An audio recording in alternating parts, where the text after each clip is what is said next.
Olá, aqui Hudson Medeiros e Brasil de Joelhos, essa plataforma para o corpo de Cristo que mobiliza oração, adoração, mover profético e avanço apostólico.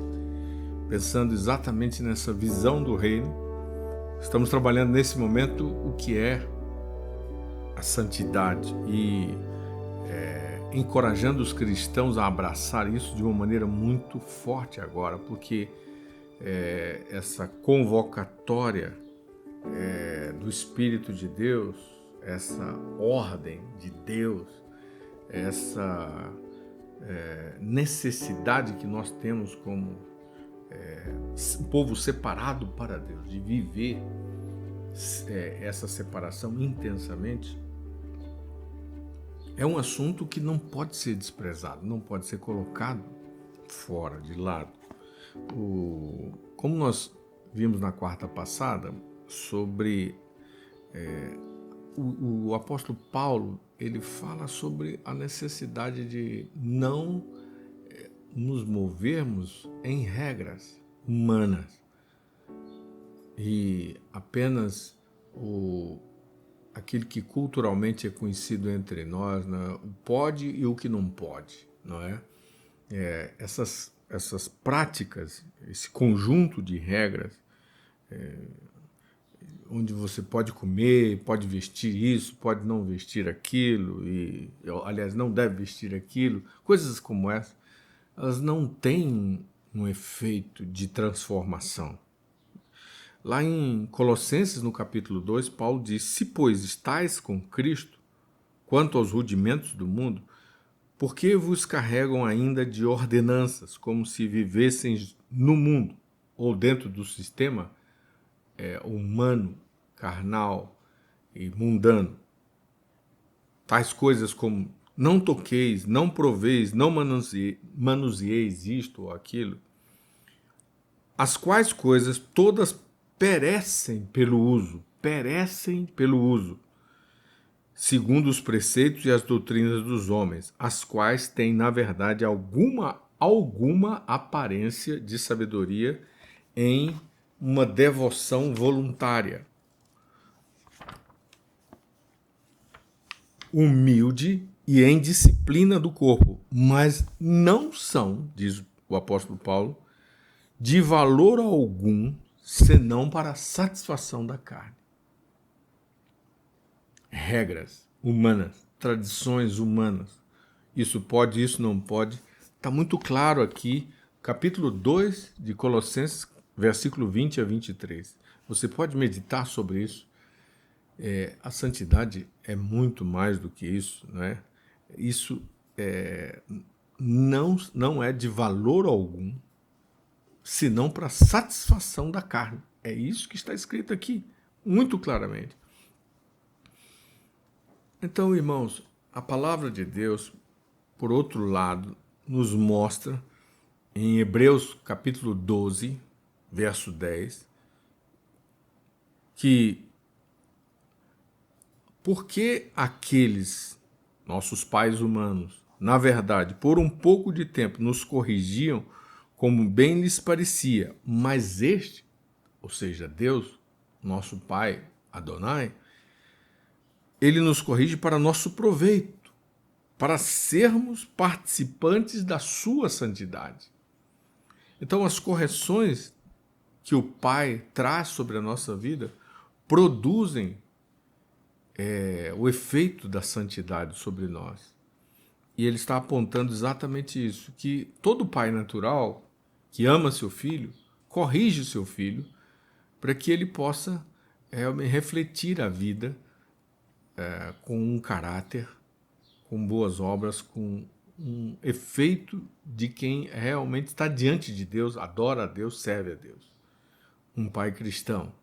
Mas Deus é um pai eterno e que também opera isso para nosso proveito, para que a gente seja participante agora na história, nesse tempo, da sua santidade e sejamos vistos em toda a nossa atuação na sociedade como esses que estão diante de Deus.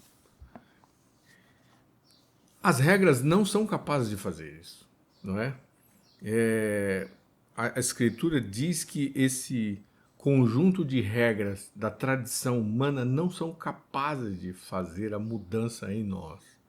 Isso é carnal, isso é mundano, não vai ser capaz de realizar de maneira alguma o processo da santidade. Então, o que vai realizar isso? A santidade de Deus, ela é única. E só o que vai realizar isso é conforme está escrito aqui. É a participação da natureza divina em Cristo, de nós aceitarmos o alvo da semelhança de Cristo. Nosso alvo é sermos como ele era. E ele era santo, separado para Deus. Separado só para ser usado no propósito que Deus tinha para ele. E aí, hoje, há muitas distrações, porque às vezes estamos abraçando propósitos de outros, nós estamos seguindo influências desse momento que nós estamos vivendo no mundo, onde muitos desejam o nosso coração e muitos desejam empurrar sobre nós o propósito deles, aquilo que é o alvo, a meta, o plano para eles, né? E muitas vezes esses planos totalmente fora de Deus.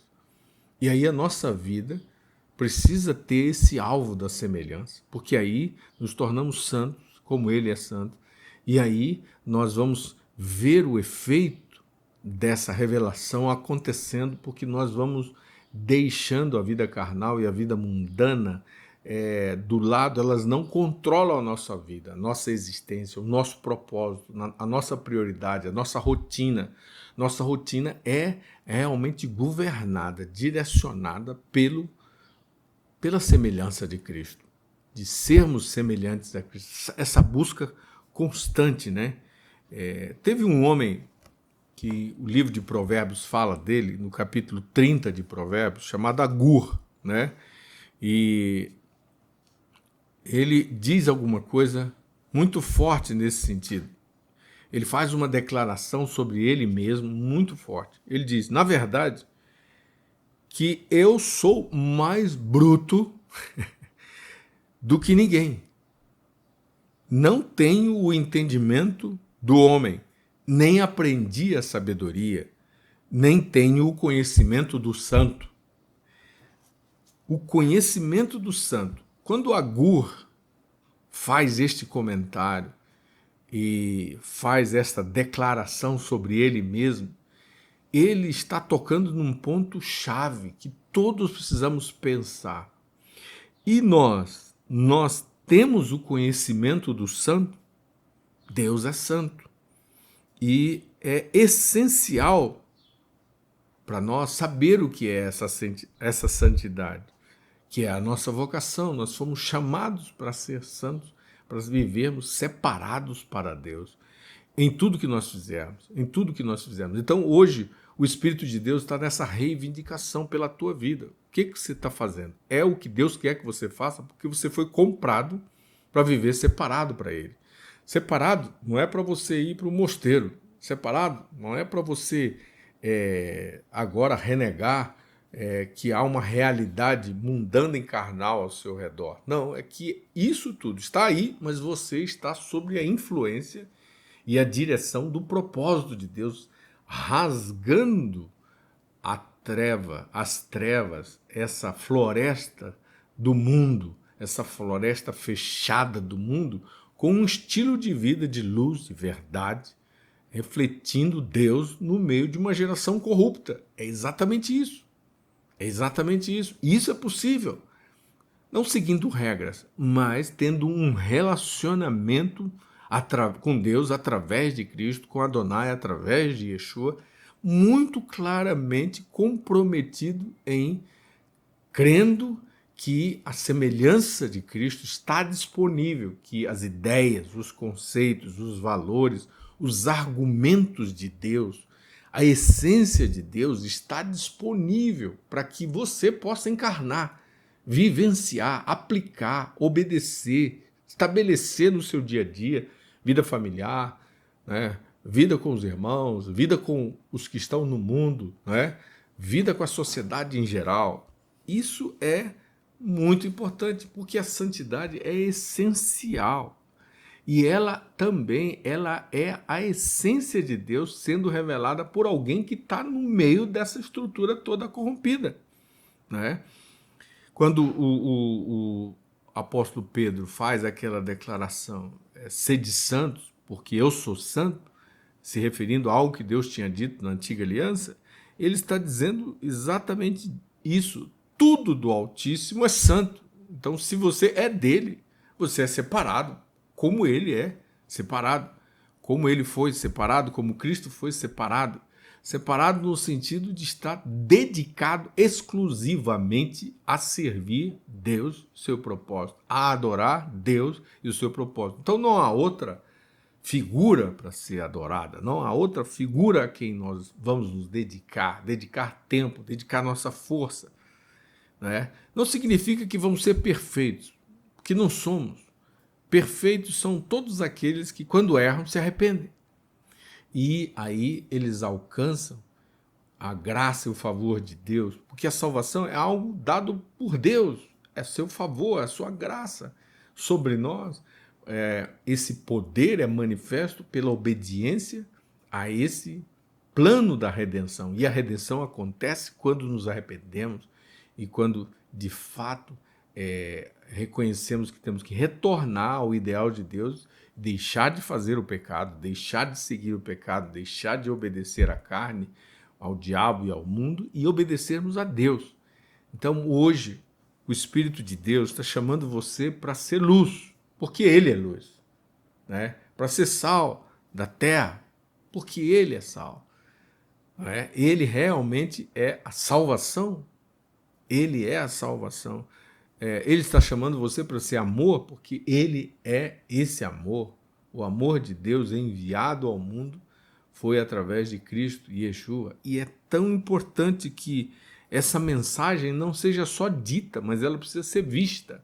E a encarnação da santidade de Deus, né, da luz de Deus em nós, da verdade de Deus em nós, não é? Do amor de Deus em nós, ela é fundamental. Vamos atrás disso, priorize isso, trabalhe isso, o foco da santidade, porque agora só vai conseguir atravessar esses dias de trevas aqueles que buscarem a santidade. Sem santidade, ninguém vê o Senhor, ninguém verá o Senhor, ninguém estará diante dele na hora que ele vier para esse encontro. Então, o agora é estar diante dele, firmado na sua aliança, por causa da sua bondade, por causa da sua graça. A gente necessita disso urgentemente. Não pense que eu vou passar essa semana me consagrando, então depois eu vou me relacionar com o Senhor. Não, essa é uma mentalidade da idolatria. Quando você estava lá na idolatria, você seguia aqueles esquemas que você não se achava digno. Mas agora você não está mais na idolatria, você está num relacionamento. Então, trabalhe esse relacionamento com Deus agora. Aplique o poder do sangue sobre o pecado. Aplique o arrependimento sobre o pecado. Deixe o pecado e venha, retorne. Arrepender é retornar ao caminho de Deus, ao decreto de Deus, à verdade de Deus, aos juízos de Deus, ao funcionamento do governo de Deus. Retorne rapidamente, não demore. Não aceite que a sua própria mente lidere você dizendo que o seu pecado é maior do que a vontade de Deus, que o poder de Deus, mas tome imediatamente uma posição de largar o pecado e de dedicar-se exclusivamente a Deus, de aplicar isso, e fique por um tempo significativo fazendo isso até que a sua mente possa reverter. Também deixe de estar diante de coisas que inspiram o pecado, que conduzem ao pecado. Afaste-se, tome uma decisão de se afastar de tudo aquilo que está diante dos teus olhos, que te conduz para se afastar de Deus. É uma decisão sua, fundamental. Reflita sobre isso, porque sem a santificação ninguém verá o Senhor. E nós precisamos vê-lo cada dia, inclusive no seu retorno, que será breve. E essa posição nos prepara para encontrar com Ele. Glória a Deus. Deus abençoe você, reflita sobre isso, decida retornar a Deus. E nós nos encontramos na quarta que vem. Grande abraço. Até mais.